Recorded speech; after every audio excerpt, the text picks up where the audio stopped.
4 मोमबत्तियों की कहानी। रात का समय था। चारों ओर गुप्त अंधेरा छाया हुआ था। केवल एक ही कमरा प्रकाशित था।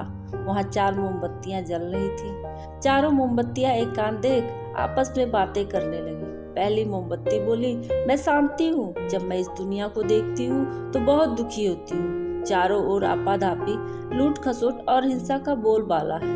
ऐसे में यहाँ रहना बहुत ही मुश्किल है। मैं अब यहाँ और नहीं रह सकती। इतना कहकर मोमबत्ती बुझ गई। दूसरी मोमबत्ती भी अपने मन की बात कहने लगी। मैं विश्वास हूँ। मुझे लगता है कि झूठ, धोखा, फरेब, बेईमानी मेरा वजूद खत्म करते जा रहे हैं। ये जगह अब मेरे लायक भी नहीं रही। मैं भी जा रही हूँ। इतना कहकर दूसरी मोमबत्ती भी बुझ गई। तीसरी मोमबत्ती भी दुखी थी। वो बोली, मैं प्रेम हूँ। मैं हर किसी के लिए हर पल जल सकती हूँ, लेकिन अब किसी के पास मेरे लिए वक्त नहीं बचा। स्वार्थ और नफरत का भाव मेरा स्थान लेता जा रहा है। लोगों के मन में अपनों के प्रति भी प्रेम भावना नहीं बची। अब ये सहना मेरे बस की बात नहीं। मेरे लिए जाना ही ठीक रहेगा। इतना कहकर तीसरी मोमबत्ती भी बुझ गई। तीसरी मोमबत्ती बुझी ही थी कि कमरे में एक बालक ने प्रवेश किया। मोमबत्तियों को बुझा देख उसे बहुत दुख हुआ। उसकी आंखों से आंसू बहने लगे। दुखी मन से वो बोला, इस तरह बीच में ही मेरे जीवन में अंधेरा कर कैसे जा सकती हो तुम? तुम्हें तो अंत तक पूरा जलना था, लेकिन तुमने मेरा साथ छोड़ दिया।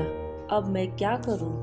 बालक की बात सुन चौथी मोमबत्ती बोली, घबराओ नहीं बालक, मैं आशा हूँ और तुम्हारे साथ हूँ। जब तक मैं जल रही हूँ तुम मेरी लौ से दूसरी मोमबत्तियों को जला सकते हो। चौथी मोमबत्ती की बात सुन बालक का ढाढ़स बन गया। उसने आशा के साथ शांति, विश्वास और प्रेम को पुनः प्रकाशित कर लिया।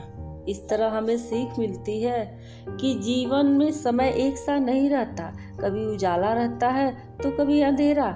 जब जीवन में अंधकार आए, मन अशांत हो जाए, विश्वास डगमगाने लगे और दुनिया पराई लगने लगे, तब आशा का दीपक जला लेना। जब तक आशा का दीपक जलता रहेगा, जीवन में कभी अंधेरा नहीं हो सकता। आशा के बल पर जीवन में सब कुछ पाया जा सकता है।